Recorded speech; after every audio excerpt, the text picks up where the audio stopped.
Here's a processing example that's going to move pixels around. So it's more than just a trivial color change per pixel. And we're going to look at just a few pieces in on this. We have that same nested for loop. So even though there's going to be stretching and moving around, there's a core part of the algorithm called the kernel. And that algorithm is going to need to set every pixel in the target image. The target image is the one that's being passed in. It's the one we're going to draw to. Now, since things are going to move around, it's important to actually go ahead and make a copy of the image that we'll be able to read from. That way, as pixels are being moved into the target image, they'll be able to pull from one common thing that's not being messed up as the new image is being built. So let's go ahead and just look at what the program is, and then we'll go ahead and dig a little bit deeper into how it works. So I'm running the program here. I'm going to load a picture. We've got Reese's my dog. It's in there. So the existing algorithms work. I can do the grayscale. I can do the flip. We have a new one, which is kind of like the wavy glass effect. It's like, whoa, what's going on there? Let me just look at that filter all by itself. Here's effect 2. In this case, what you're going to see is there's something going on in the horizontal side. So along these lines, certain pixels are pushed together, other pixels are stretched apart. So like in this spot right here, they're squeezed, and in this spot right here, they're stretched. So let's see how that is done. Or if you're already thinking about it, let's go look at the code.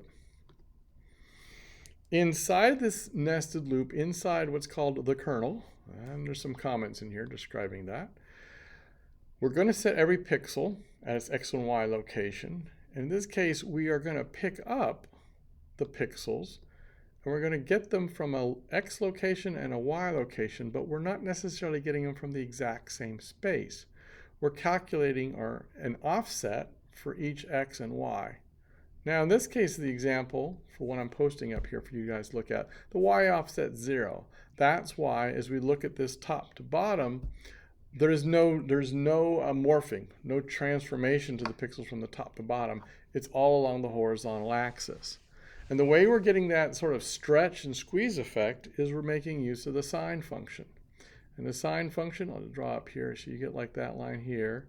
And it's kind of poor axis. Now that would be between +1 and -1 at the bottom. If we make it look a little better there, okay. So if you want to take a sine and have a value from -1 to 1, you can go ahead and actually offset it. Well, I'm offsetting it here by 0.5, so I'm making it more like a positive, closer to the 0 to 1 scale. And then we're taking the X location and using that as the value we're taking the sine of. Now, the sine will cycle on a 2 pi radian, so that's 6.14. So I want, or 6.28. So I want to move it in smaller chunks, because if it was moving one, that means the sine wave would happen roughly every 6 pixels. And so that would be a lot of ripple.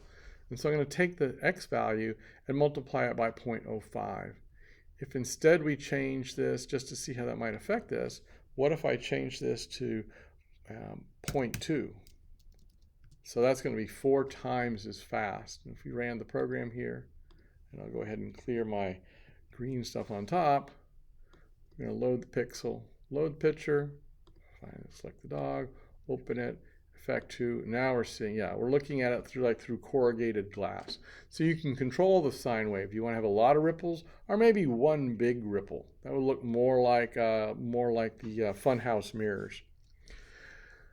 And that is in short of it. Now I'm going to give just a little quick view of how the algorithm works from a slideshow point of view here. Let's look at the image. This is the target. It's being passed into the function. The way this algorithm works here is we're first going to make a copy of the target image. I'll call that source image. And at this, initially, it has the exact same values. Now, in this case, we're just going to stretch it. The pixels don't kind of reuse themselves, so you can imagine that the target image is cleared. Now, we don't have to do the work to clearing, because since we're going to visit each cell in here as we're writing the values, every value that was there will get restomped over. Now what's happening when that works? The way that's going to read is, as we're visiting this pixel over here, it's going to calculate the location to grab a value from. Now, this algorithm I'm showing you on the slides here would be an algorithm that's going to stretch this picture. So if I was going to double the picture in size from the top left corner, that means every pixel that was in the source image is now going to be expanded into 4. So when you visit the first 2 pixels, they're going to draw from this guy. And then when I visit this pixel over here, it's going to draw from this pixel. And the same goes for this one. So both of the pixels here are going to draw from that one.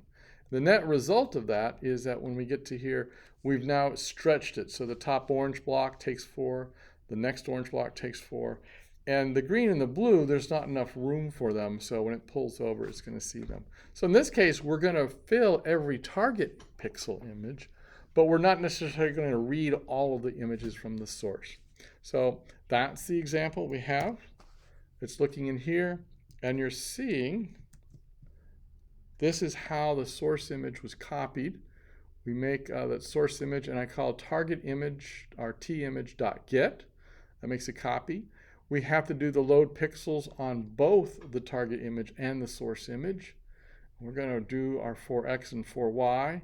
We're going to get the pixel from the source image. That's going to be that copy that's going to be safe. And we're going to set it into the target image.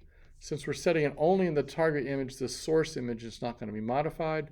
When we get done, it makes sense to, well, we have to save the target image update so that those pixels will be ready to draw. We should also go ahead and close the source image just so it's balanced. There's no changes that have been made there. And then last, we need to draw the target image to the screen itself. And that's the entire version of a filter. You can make changes by changing the algorithm. That's going to be the X offset. You could change the Y offset. You could actually use the X and Y as its calculation. So if you wanted to not just make a wavy thing, but wanted to stretch it over a sphere, you'd want to be doing a function that uses both X and Y. All right, best wishes on your coding.